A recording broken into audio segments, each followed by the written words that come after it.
is in my description and also at the end screen if you would like to have a look around or subscribe or just pop in and pop out. If you'd like to see what my level of Korean is, you can head over there. I would never call myself fluent because I don't even call myself fluent in English. I personally think being fluent in any language is impossible. Being native is possible, and being advanced is possible, but I would never call myself fluent. I cannot get those words out of my mouth. I could not say I'm fluent in Korean. Okay, I'm never going to say that. However, I have been learning for more than 12 years now.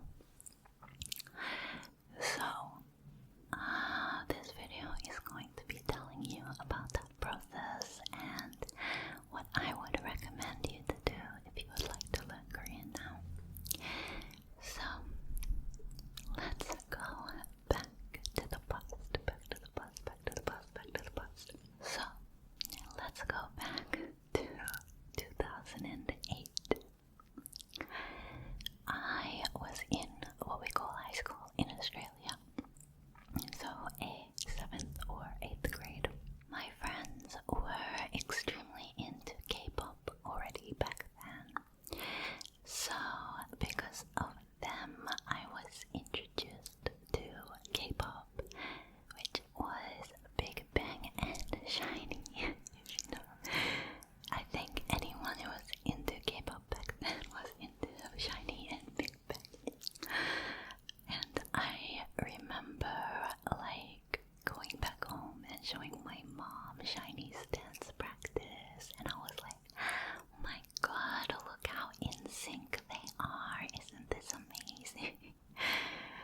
And yeah, so I then started watching Korean dramas. My first one was Boys Over Flowers, also extremely old now, but from listening to music and watching K-dramas, I was able to pick up a few words from that, just naturally acquiring. Also, my neighbor will not stop coughing. I hope that's not too distracting because it's very distracting for me. So yes, for a few years I just naturally acquired Korean, and I'm going to be very honest here. I was a little bit of a Korea boo back then. I went around calling my mom Oma and things like that. So yes, I was very cringy.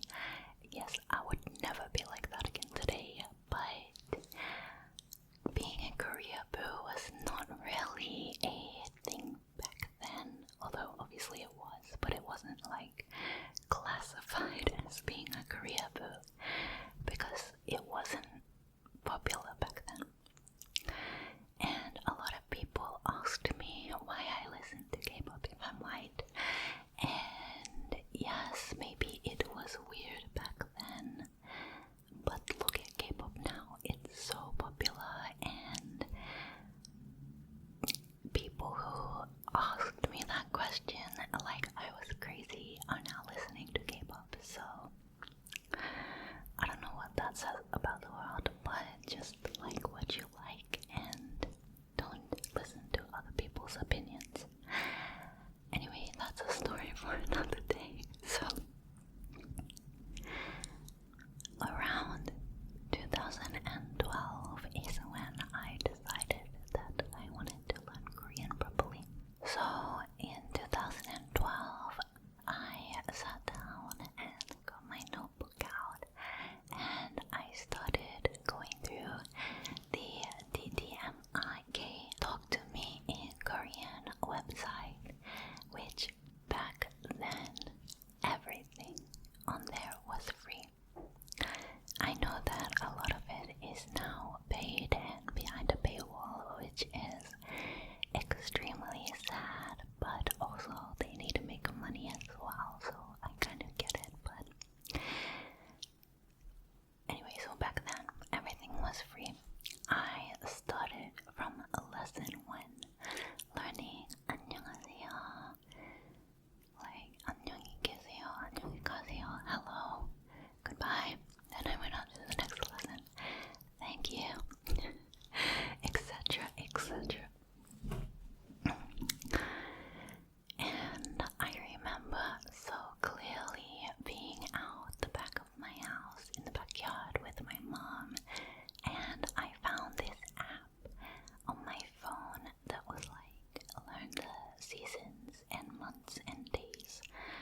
dictionary when I didn't know anything.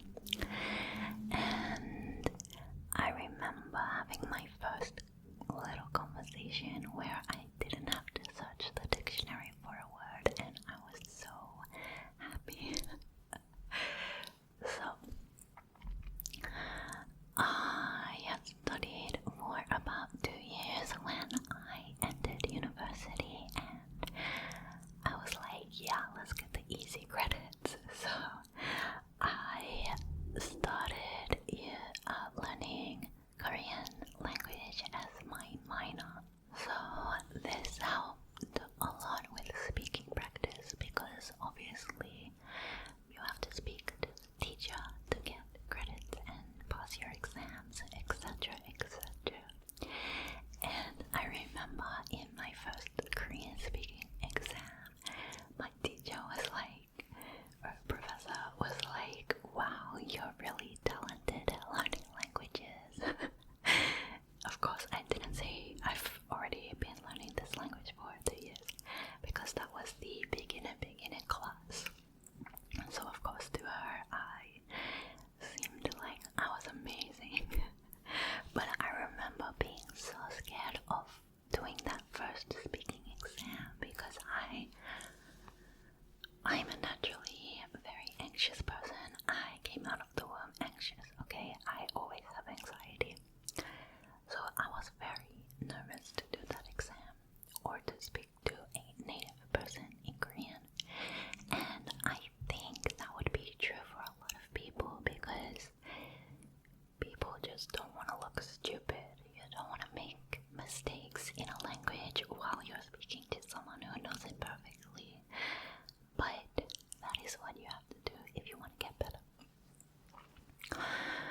So while I was at university, I met a person doing language exchange who eventually became my boyfriend and is still my boyfriend to this day. So it feels weird saying boyfriend. I usually say partner because it's been so long. So I met him in 2017 and we started dating. And there was all this like stuff that I won't get into, but we ended up living together after 6 months of dating. And we mostly spoke in Korean. And I must say that's probably what helped the most, because if you're forced to learn a language, if you're forced to speak a language every day, of course you are going to get better at it because there's no other way. And I was still studying Korean at university, getting higher, level higher. So eventually I ended up in the highest Korean class, which was not just learning Korean. The whole class was in Korean, and we learned about Korean history in Korean, and we had to watch Korean movies in Korean and then write an essay about the movies in Korean. And at the end we had to do this huge presentation in Korean about whatever topic we wanted to choose out of the list that we got. And then we had to do a Q&A in Korean about our presentation. So this was like intense high level Korean, which is good because it was level 6 of Korean, so it makes sense.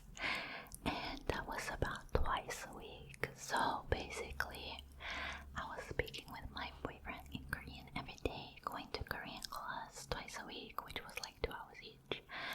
So that definitely helped a lot because I was kind of being forced to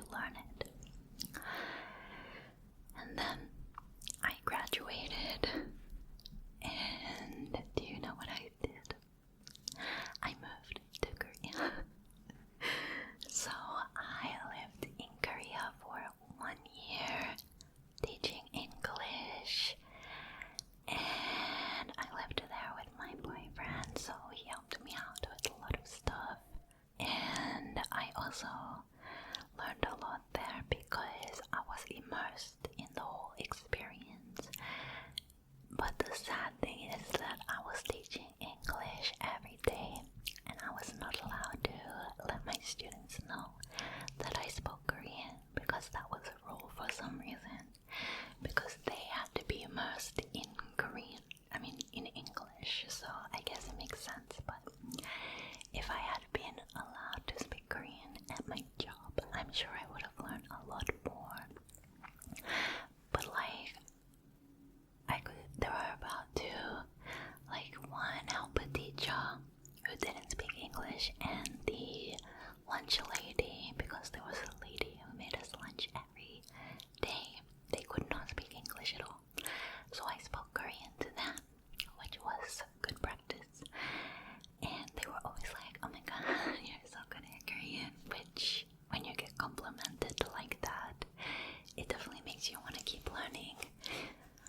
But the thing with Korean people is that if you even just say "안녕하세요," they're gonna be like, "Oh my god, you speak Korean so well, you're amazing." So yes, that was immersion. That helped a lot. And then after a year, I came back to Australia, and I was apart from my boyfriend for about a year because of visa stuff, which I won't get into, but very annoying. So I only really spoke Korean over chat and not really out loud, so that definitely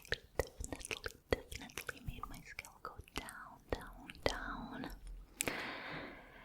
And I didn't really continue studying Korean like I used to, but I will just fast forward to now because I've lived in Australia since then, and my boyfriend was also wanting to be more immersed in English because he is living in Australia.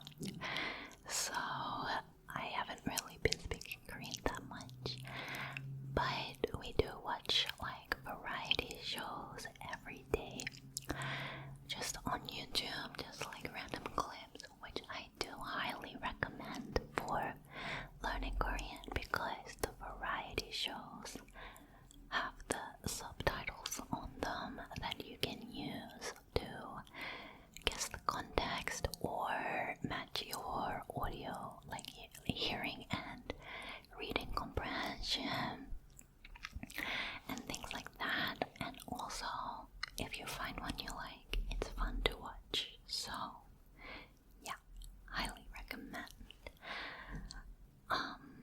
What I used to do, or sometimes still do, is watch variety show clips on YouTube and just pause it every time I didn't know a word, and then go to Naver English Dictionary, which is very good, and add the word I didn't know to my list.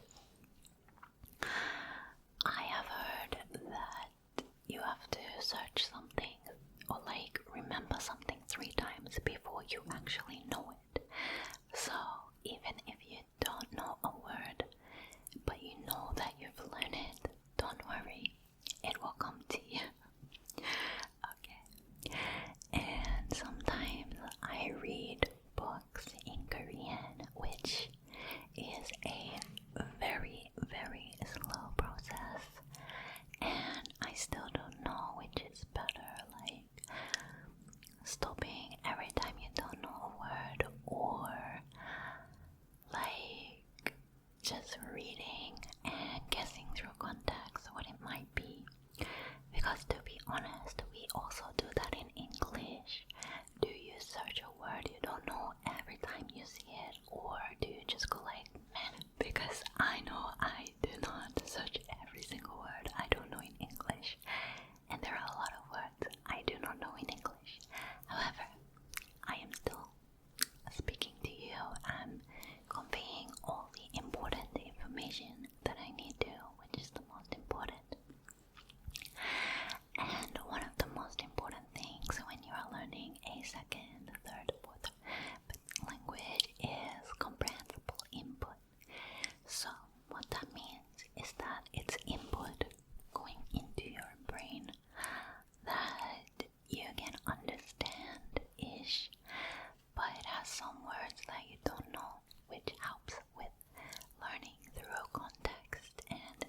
edition